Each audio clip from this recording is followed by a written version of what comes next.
The first slide. Oh, good. It's good to go. All right. Well, welcome everyone. We appreciate you taking the time to join the webinar today. The webinar is brought to you by Petro Service, NSFM, which is the Nova Scotia Federation of Municipalities, and Canoe Procurement, uh, as well as Flow EV. We appreciate you being here. And today we're going to talk a little bit about Canoe Procurement, um, what the Federation can offer you as far as funding, and how Petro Service can help with the navigation of the funding that we will speak about today.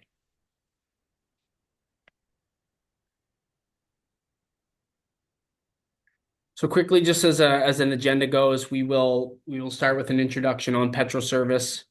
We'll allow Ian and Lucy a moment to speak about the NSFM.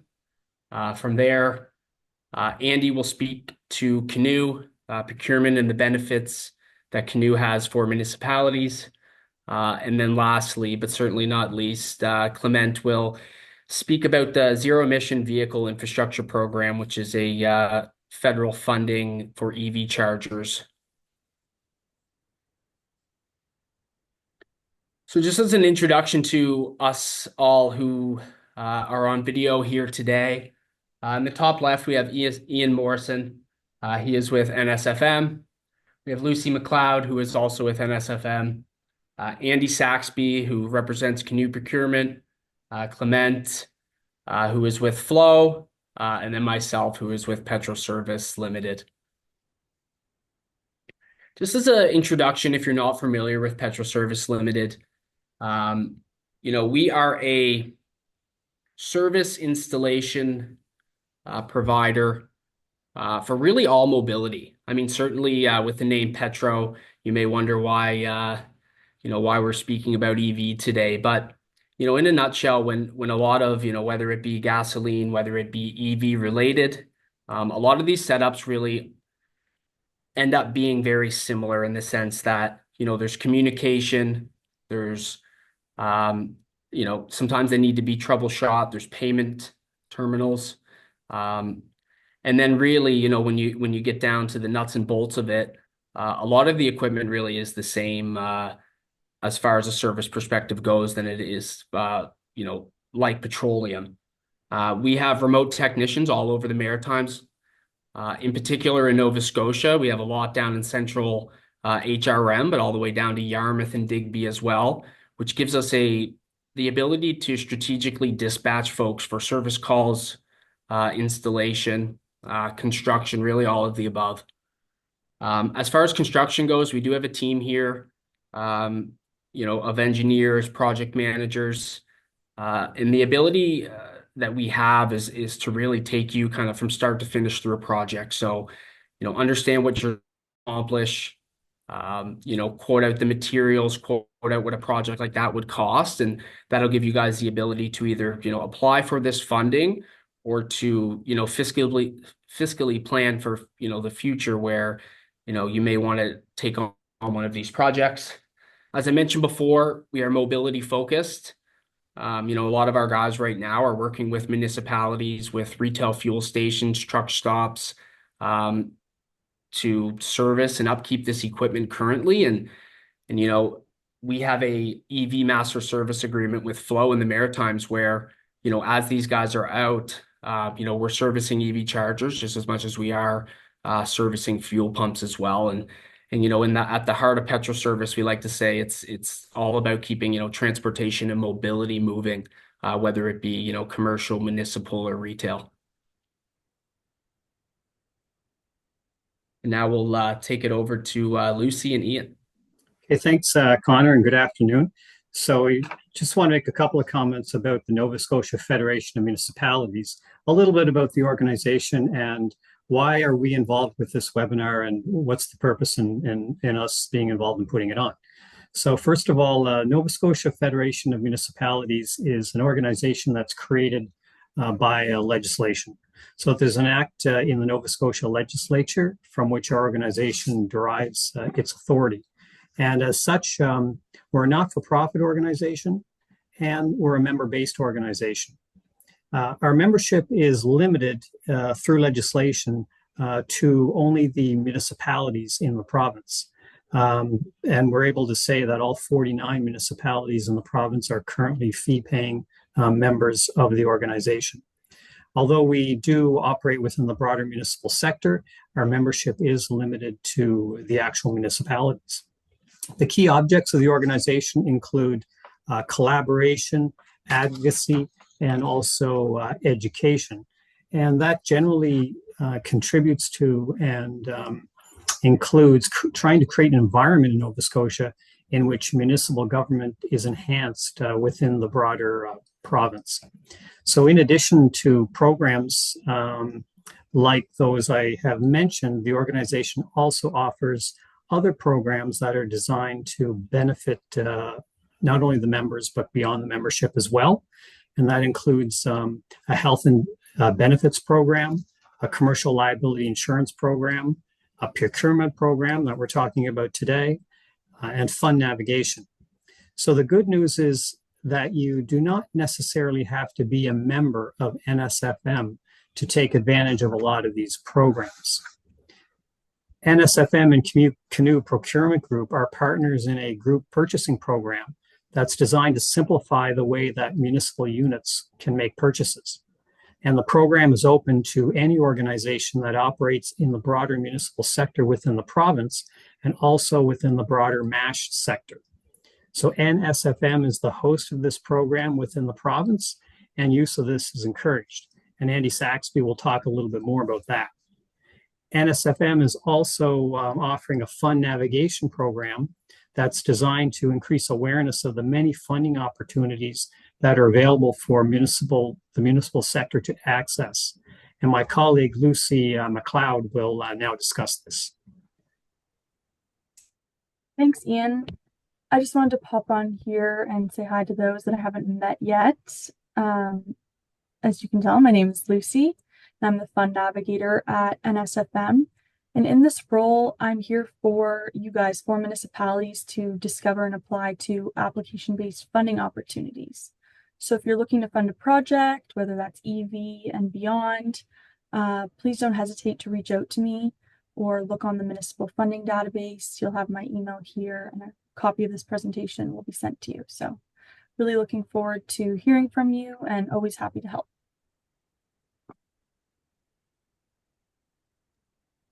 Awesome. Thank you, Ian. Thank you, Lucy. Now we will take it over to Andy. Hey everyone, my name is Andy Saxby. I'm the member outreach representative for Canoe Procurement. So I'm just going to give you a bit of background information on what Canoe is as an organization and how we work to support our members. So first off, who is Canoe? We're a cooperative nonprofit buying group that started in the province of Alberta in 1936. So we've been doing this for quite a while. We now have over 5,000 members. In 2019, we branched out across the Canoe brand, and we now have over 5,000 members, and that number continues to grow on a daily basis. Any nonprofit or public entity is eligible to become a member of Canoe and utilize any of the contracts that we have in place.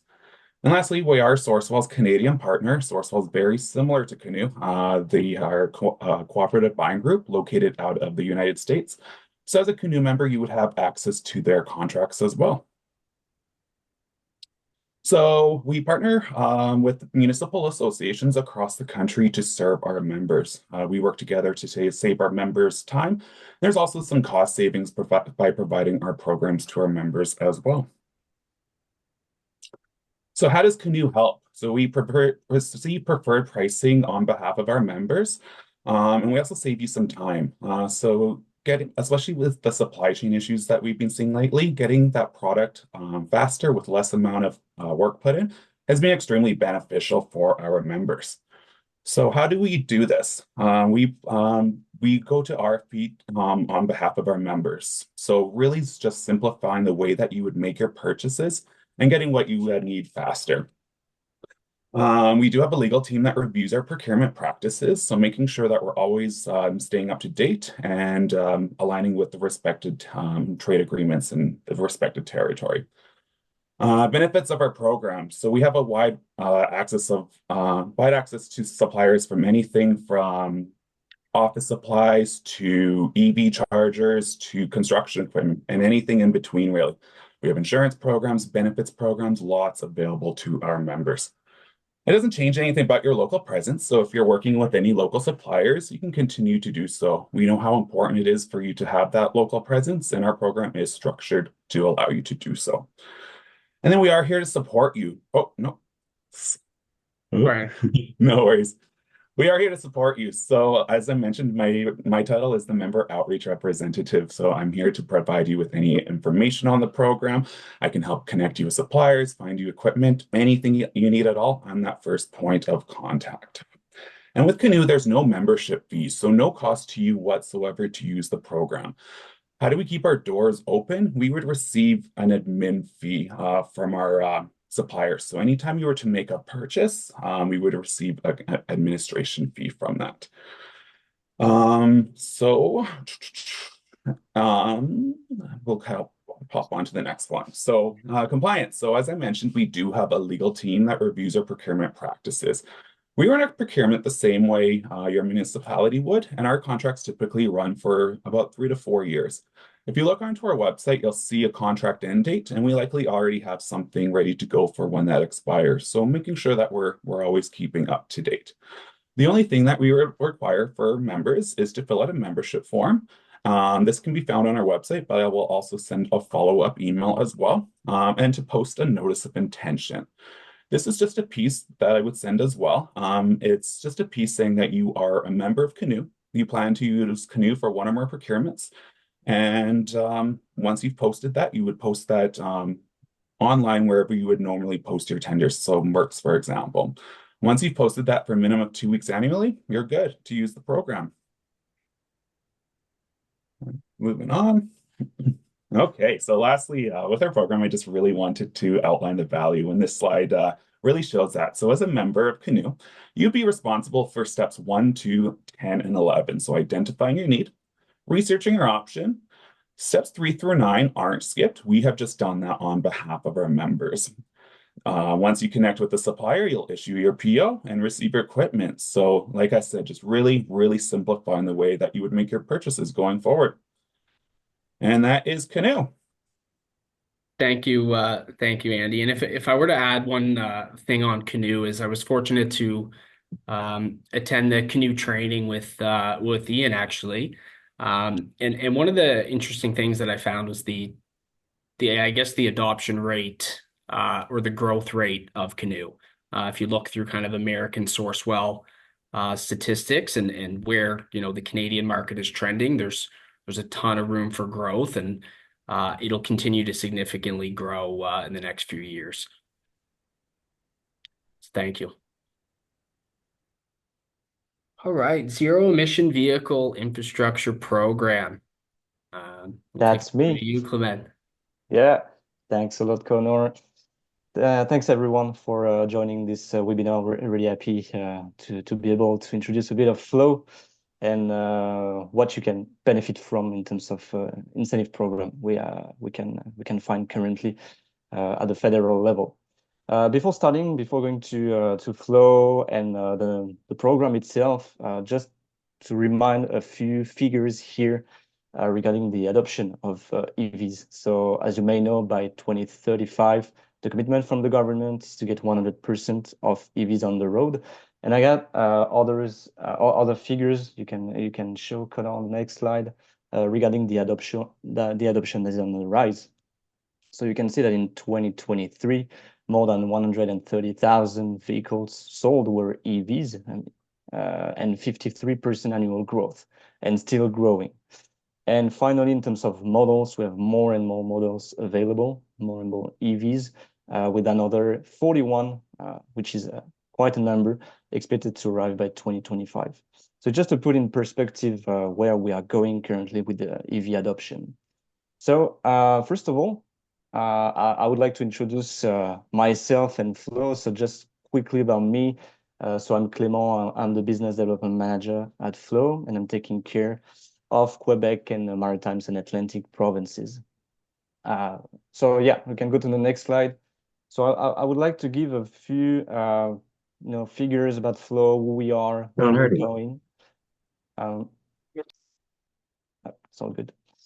Just regarding Flow, the network. So basically, Flow is we are a manufacturer of charging stations and a network operator, meaning that we provide everything. Everything is done in-house at Flow.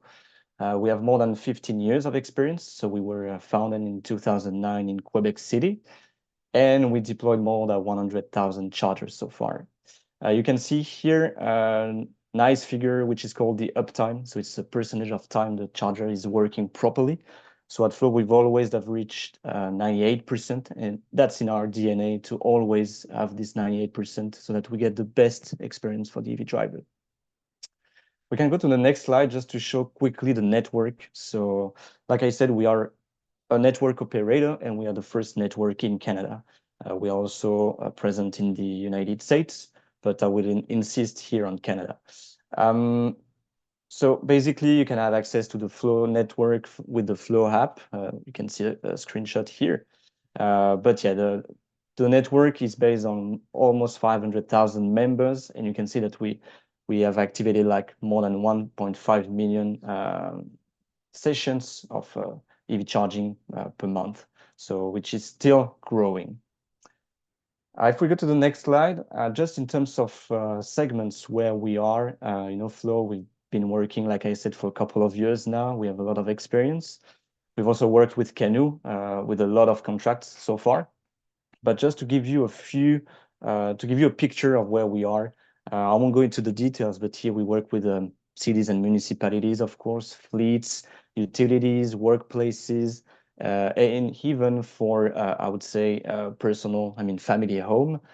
We have a brand range of charger for a couple of different needs that I will detail a bit later. But we are, I would say, in almost every segment so far. So just to start at the EV charging basics, I think it's important to remind that for those who are not really familiar with that. And also it's related to the ZEVIP incentive program that I will introduce, which is based on the level of charge. So you have 3 levels. We have the first level, which is the basically the socket you have at home. When you buy an EV, you are provided with a plug to charge on the wall socket. So that's not the most efficient way to charge. You can take like 2 to 3 days to recharge your car, but that's, I would say, could be a temporary solution for you. Then we move to the level 2 charging, where we are at Flow. So we manufacture product for the level 2. Basically, it gives a couple of kilometers per hour, of range added per hour of charge. Basically, you could say that in average 6 hours to recharge from 0 to 100% is necessary. Really depends on your car and on the power output of the charger, but that would be a couple of hours to charge. So which is totally different from the level 3 charger, which is a fast charger. Basically, in average, it's 1 hour to recharge from 0 to 100%, but will depend on of course, of the power of the unit and what your car can take in terms of power. You can see here the screenshot of the Flow Ultra, which is one of our products. Basically, we target to charge between 15 to 20 minutes a car from 0 to 80%. 80% being the reasonable percentage of charge we are looking at for DC charging to avoid to keep a good health of the battery. But yeah, so we cover the level 2 and level 3, and this will be very important for the incentive program I will introduce.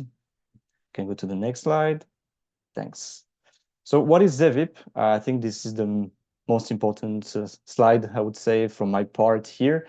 ZEVIP is so it's a zero emissions vehicle infrastructure program that was launched. It was launched in 2019 by the federal government. So it's a federal fund that is available to almost everyone. So we talk about 50 to 75% of total costs that are taken into account, and up to 5 million per project. So meaning that you can get up to $5 million of incentive if you get a solid project. And it is based as well on the level of charge. So you get a maximum amount provided by the government based on the type of charger you are purchasing. So for the level 2 chargers, so the one that are charging for several hours, you can get up to $5,000 per charger in your application. Compared to the DC fast charger, it's 100,000. So we've added here a different amount. I mean, you can get up to 7.5K for the level 2 and up to 150K for the level 3, so for the fast charger. This is really for the First Nations and indigenous communities. It's really a difference we have in this application between, I would say, usual companies, you and me, and in First Nations and indigenous organizations. So I will go more into the details in the next slides. So first of all, always interesting to know who can apply. Today, we talk about a lot of municipalities, of course. So of course, you are eligible. So non-for-profit and for-profit organizations are eligible. So I can take examples such as private and public companies, electric utilities, industry association, indigenous businesses, and I would say condo corporation. And finally, all kinds of governments would be eligible, apart from federal, of course, because it's a federal money. So it could be Canadian provincial, territorial, regional, or municipal government that could benefit from this fund. And there are a few requirements to be eligible, of course. It's not, I would say, I mean, we have to comply to these to be eligible. It's quite easy, I would say. I will list them here. So the project must be located in Canada, makes sense, and must be installed in compliance with all applicable codes, which also makes sense during the installation process. As well, the station must be permanent. It shouldn't be something that is leased. You need to purchase the charger, and it needs to be permanent. Something very important as part of this year, as part of the ZEVIP, is that a new installation, I mean the replacement, sorry, of an existing installation is not eligible. So meaning that if you want to be eligible to that program, you need to add more chargers if you already have some, or just install your first charger on site. You can't replace existing chargers. So the unit will be certified for use in Canada, of course. The unit would be networked as well. I talked about the networked initially. So the station must be connected to a network. So we are talking about the flow network here, so that we can monitor the chargers. You can have access of list of the chargers online, etc. And finally, you need to use the following charging connectors. So as you may know, there are several types of connectors depending on the car. But there is one of these connectors here that you should apply for. I mean, the station comes with it anyway, so there is no issue with Flow. We will provide all of these connectors. So let's go to the funding streams. So it's a very important slide just to explain to you how it works, this ZEVIP program this year. So we have several streams here. The first one is the public charging stations. When I talk about public charging stations, means that anyone can use them 24/7. It's not private. It's not dedicated to certain groups of people. It's available to everyone. So the first one is within the corridors. So when I talk about corridors, the main highways, the main routes in Canada. So it's based on a specific federal map that the government built with the main corridors. And the government wants more chargers on the main roads in Canada with a certain level of priority based on the road. So there is a minimum requirement in terms of chargers. So you can see here, it will be at least two fast chargers of at least 100 kilowatts, or it will be one DC charger, so a fast charger of 100 kilowatt, if there is already some chargers on site, as long as you reach 150 kilowatt per site. So we'll give you back the presentation anyway, so that you can have a look. But the website, the ZEVIP website, is pretty simple as well to use, so you can see the requirements there. So this is the corridors for the public charging stations. Then you have the communities. So when we talk about communities, and it's more applicable to you here, It's more about municipalities when there are grocery stores around and other services, so that the EV driver can have a service while he's charging. So the requirements here are different. It's not based on the route, on the highways maps. It's really based on the community. The minimum requirement is 2 fast chargers, but 50 kilowatts minimum as power. So it's I would say better for you in the application because it's less restrictive. Or 20 level 2 chargers. So that's the basis of the requirements here. So these two corridors and communities are for the public charging stations. Then we have the private charging stations. So it's another stream within the ZEVIP program to apply for. That is basically for the workplace, the multi-unit residential, the multi-residential dwelling, sorry, and basically the fleets. So it's really for chargers that are for a certain category of people when the chargers are restricted to some people and it's not open to everyone. So we have the ability to do so within, with the Flow software. But yeah, the charger must be private within this stream.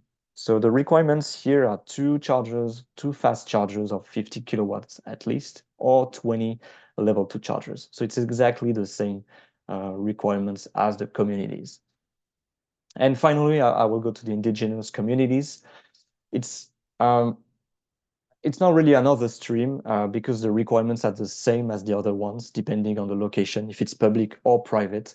But just here to highlight that with indigenous communities who wants to apply, there will be a specific, like I said, a specific amount and a specific percentage of funds provided by the government, so which is up to 75%. So, but the requirements remains the same. It's the same stream to apply for on the website. Can go to the next slide. So yeah, I was talking about the level of charge, the level 2 and fast charger, because the funding amounts are different based on the power output of the charger.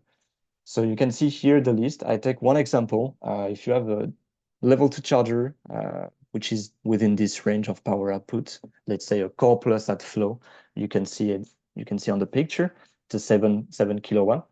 The maximum funding would be 5,000, basically. So for indigenous organization, that would be 7.5K.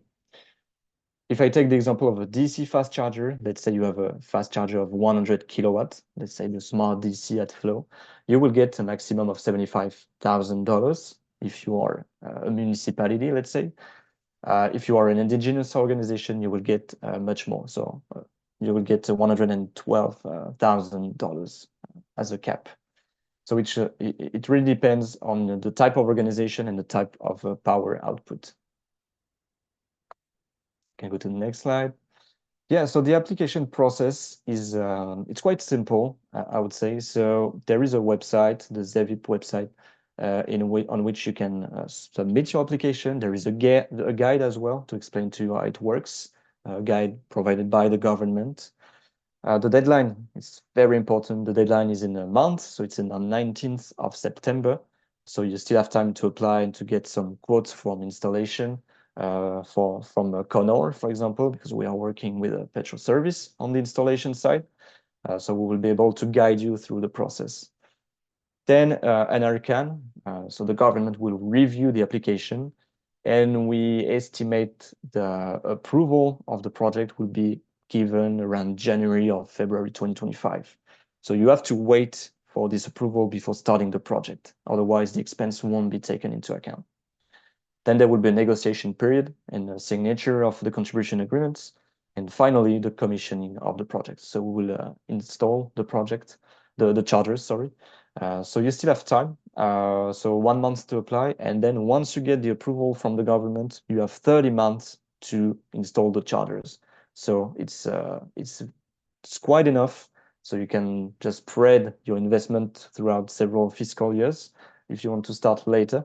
So that's very important if you have a project to apply, because you secure funds and there is no commitment from your side. If you can't proceed with the project later for any reason, you can do so. There is no issue with that. We can go to the next slide. So yeah, how can we support you with the help of course, NSFM and a Petro service here? So I was talking about flow quickly at the beginning. I just want to highlight the type of project and type of chargers we have. So I mentioned the level 2 and fast chargers you can see here. So several products for the level 2. You can see on the left the Smart 2, which is more for the public, for example, public curbside or within the city. That's a perfect example. To give you an idea, so I'm based in Montreal, and in Montreal we have 1,500 stations like this. So it's really interesting to have this kind of chargers in a public environment. Then we have the Core Plus, which is another type of product, same material used, very robust, but it's more for the fleets, for employees, multi-unit, etc. We deploy it more and more in the public side. It's really a discussion we can have between these two products for your application. But yeah, more for the employees and fleet environment. And finally, the DC chargers. You can see the blue charger here, which is the Smart DC. We've manufactured this product for a couple of years now. The 50 or 100 kilowatts, which is perfect for the requirements of the ZEVIP program. And we have the ultra fast, the Flow ultra fast charger, which goes up to 320 kilowatts, which is a lot of power. And we target, like I said, to charge cars between 15 to 20 minutes with this charger. So it's really for any applications for the DC chargers. It's very robust as well, like the other products, and we can deploy them anywhere. So with this, so we talked about the hardware, the station itself, but we also have services with that, which is called Global Management Services at Flow. It's basically the connection to the network, and a wide range of services are provided. For example, the fact that you make people pay the charging sessions, so you get your revenues. We deal with the revenues, and you get them every quarter. The fact that we monitor the stations at Flow, so 24/7, we have visibility on the chargers, on any alarms, if there is any issue, so that we can solve the issue. And if there is an issue that needs to, to be fixed on site, we will use the help of our friend Petro service there to maintain the chargers. And yeah, you will have access to a portal when you can see your charger, your park of charger, and generate reports of the usage of the charger. Sometimes it's very useful to see the energy transferred and all kinds of data. And of course, you get a support on the charger itself if there is an issue for the EV drivers. Then I will just go to that service, which is called Flow Performance Warranty. I think it's important to mention that it's another service we have at Flow. So basically, you go with the services I was introducing before, the fact that it's connected to the network, we monitor the chargers. But in terms of maintenance and warranty, we have this service, which is called Flow Performance, in which we commit to a network, to an uptime. So I was talking about the uptime initially, the percentage of time the station is working properly. So here we commit to the 98%. And if we don't reach that number, we would just reimburse the service, half of the service that you paid for the year. It's really priority in terms of issue. It's priority in terms of monitoring, in terms of response time, and so on. It also protects against vandalism. So it's really what we call the warranty plus that goes with the station. So it's optional, but we can talk about that if you're interested. Finally, just in terms of how we can support your electrification project as a whole. So yeah, we introduced the ZEVIP program, which is very interesting, but which requires a minimum of chargers. But if you have any other project that require less chargers, we still need to discuss together. It's still a right opportunity to discuss with the expertise of Petro service and we have at Flow. We can guide you for your project. So ZEVIP is there. You should leverage them, these kind of fundings. But after September, there'll be no more federal incentive for now, and we don't know when we will have a next round of funding, if we have some. So We are always there to support you, so we can have a discussion on a project to advise you what kind of chargers you would need on site based on your operations and so on. We can review the ZEVIP application, of course, and just to highlight a bit, with Petro services service, we will be there to help you to apply. At Flow, we worked on a guide, so we prepared a guide to provide you some recommendations of answers to questions the government, to give you recommendations of documents to join in your application and so on. So if you are interested, we can share this guide, this Flow guide with you guys. Then there will be a site evaluation. So we have an application engineering team at Flow. So basically a team of engineers that are with me to evaluate your site, to provide some guidelines, some recommendations in terms of charging infrastructure. Then, yeah, we will recommend the mix of chargers and services that is relevant for you. And if we proceed, we'll go to the commissioning and installation with the help of Petro service. And of course, the available live support if you need after the deployment of the chargers. Can go to the next slide. Yeah, and then here I would like to provide a few best practices related to that incentive program. First of all, engage early with the utilities. It's quite important, and the government will ask for proofs that you got in touch with the utilities for your project. So it may be relevant or not, depending on the type of charger. For example, for the fast charger, that will be relevant because of the kind of power that is necessary.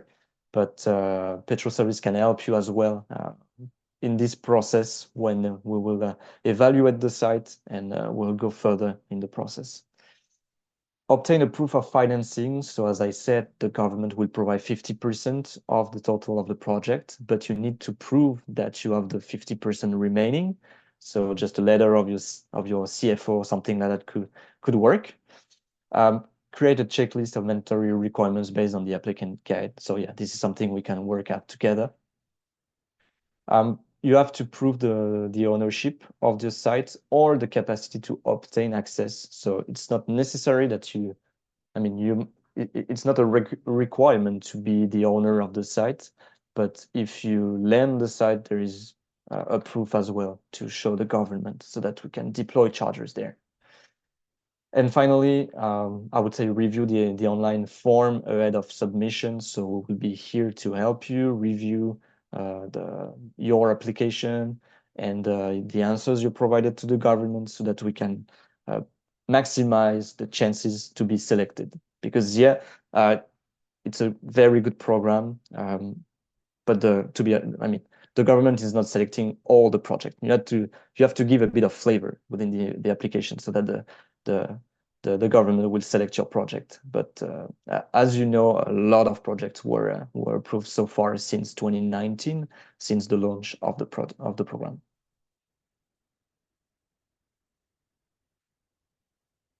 And I think that's all for me. Yes, but I appreciate you reviewing all of that, and it just would leave the floor, I guess, with at really any stage in your EV journey, certainly engage us. Like when, what Clement had just mentioned here towards the end is Flow puts a lot of work into, setting up a lot of these like prefabricated, I guess, answers or things that can help you guys with your submissions. Whether it be questions you don't know the answers to or just, best practices and best ways to communicate what you're trying to do. So at just really any stage, if you have chargers on site already, if you don't, between Petro service and between Flow, there's all kinds of resources available. And that's really what we're trying to, communicate to the attendees here today is that, leverage Flow, leverage Petro service, because, understanding that not all municipalities have, a whole fleet or staff of folks that are able to take on projects like this, but that's where we come in and we can help guide you through it, help make recommendations and really kind of fill those gaps for you guys so that you guys can bring these types of things to life and apply for this funding. and hopefully be granted it. And then I guess lastly, I just want to thank Ian and Lucy for giving us a platform to speak about this on today. We appreciate Andy for coming and speaking on Canoe, and certainly want to thank Clement for offering his expertise as far as EV goes. I've left, as this is being recorded, we will send this out to anybody who obviously is in attendance, but anybody who hasn't attended. And we'll send along contact information too. So, as I mentioned, if you're looking to apply for the funding this go around, if you're looking to plan for something, in your municipality for next year, certainly engage with us, and we want to help, and we want to hear what you guys are working on. Is there any, I was watching for questions or anything throughout the presentation here, but I guess, does anybody that's in attendance have any questions? It's we should be able to answer anything if you guys want to put anything in the chat. We'll leave it open maybe for a moment or two just to see if any questions do come in. Yeah, you do have a question from Fraser. Go ahead, Fraser. Thank you. Can you hear me? This is a new Zoom. When I tried to check in, it updated me again. So anyway, thank you very much for the presentation. My name is Fraser Patterson, and I'm a counselor in Victoria County. Okay. And we have a particular interest in EVs and chargers and so on because we own half the Cabot Trail. And the future looks like it's going to be more and more electric vehicles, and of course they have to be charged. Absolutely. Also, I have a neighbor who just purchased an electric vehicle, and we're out in the country. And I believe, Clement, the two chargers that I know of, there's one in North Sydney at the Sobeys, and there's one in Bedeck at the Linwood Inn, and I believe they're both your company's chargers. Anyway, what I'm gonna try to get a handle on is just from what you said, the minimum is kind of two chargers, which would cost roughly $300,000. Half of that might be supplied by the program, and the other half would have to be provided by let's say the municipality, let's say Victoria County. What's the payback time? Do you have any estimate of how long it would take to recoup your investment? Yeah, that's a very good question, and it's very fair to ask this question because it's like you said, it's a big deployment, and we always look at something at the end. What we do at Flow, we always try to analyze the site to give a rough idea of the payback of the return on investment of the chargers. So it really depends on a lot of parameters you may be aware of. So yeah, we try to have some models to explain that. It's really based on your location, what the expected traffic would be for this location and so on. But usually for an average usage, I would say average site, not let's say not a downtown Montreal or Toronto, but average site, we look at between 5 to 8 years for DC chargers. I'm really talking about DC chargers. For level 2, it's a bit more complicated, and it could be faster than that. But DC charger is the main, the costs are more important than level 2. But yeah, between 5 to 8 years for this kind of usage for chargers. So I would need to review the specific site to give more information, but that's what we expect. Thank you, Clement. And I guess that begs the question: what is the lifespan of the chargers themselves? Yeah, so officially in the documentation, you will find 10 years for Flow, but we know that it will be something like 15 years. The first charger we deployed in 2009, 2010, still working. So yeah, we plan on the 15 years, and we want to work on a recycling project as well when the stations will be dead, basically. We haven't started that because it's not something we are facing so far. So we really think 15 years would be a right average for the lifespan of the chargers. And just to complete this answer, you may also ask for if the charger will be obsolete or not. We made chargers so that we can use them in the coming years. We don't expect a huge change of the battery technology, of the range of the cars. So today the chargers we provide are quite enough. And you had a look at the 320 kilowatt charger, the Flow Ultra. This is the most future-proof. It won't help most of the cars today at full speed of charge, but it's really for the future to be able to charge any kind of cars very fast. But the 50 and 100 kilowatt, they still make sense, and they will make sense for a couple of years. The 50 kilowatt maybe would be considered more as another level 2 because it's a DC charger, but more in that kind of category because of the cars are taking more and more power. But 100 kilowatts is really the average of what people are asking for today. So we don't expect a huge change of technology. And Fraser, just to add kind of to one of your earlier comments is, Clementa actually had covered it in one portion, but there's basically priority zones that the government of Canada has put a map out on. And, when you look at, where Victoria County is and Cape Breton as a whole, there is a lot on the map that would suggest that there's a bit of priority going towards those areas because of the lack of chargers. It's a public map; anybody can see like how they have this kind of written out. But basically, these are prioritized from a 1 to 4, 1 to 5. And I know that down in that region, there certainly was a lot of high priority areas, just because when you think about where the government wants to put this money, they want to be able to say that their money helps support the mobility across Canada, to all regions.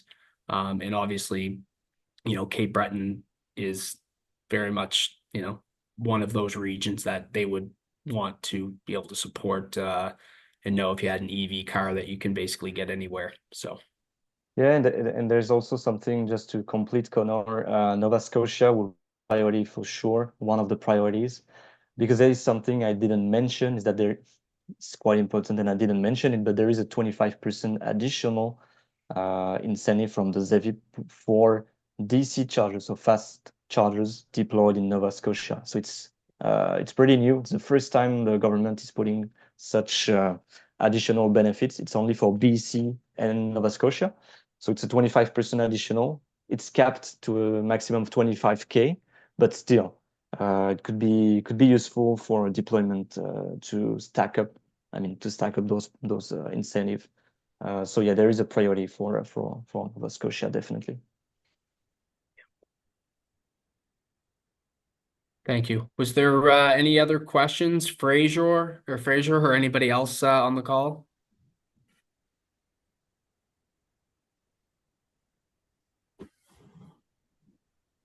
Alrighty, well, we'll wrap things up. I thank you all for joining today.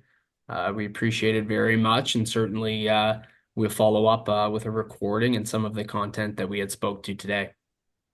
I think Fraser might have a supplemental. Oh, I'm sorry, the little thumbs up was hidden there. Go ahead. It was just he's just saying. Cool. Thanks a lot, Connor. Thanks a lot, Jan, again for the. I just wanted to give you a thumbs up. I didn't have a hand up. All good. Thank you. Thanks for the information. No problem. Take care. Okay, thanks, folks, and we'll stop the recording now.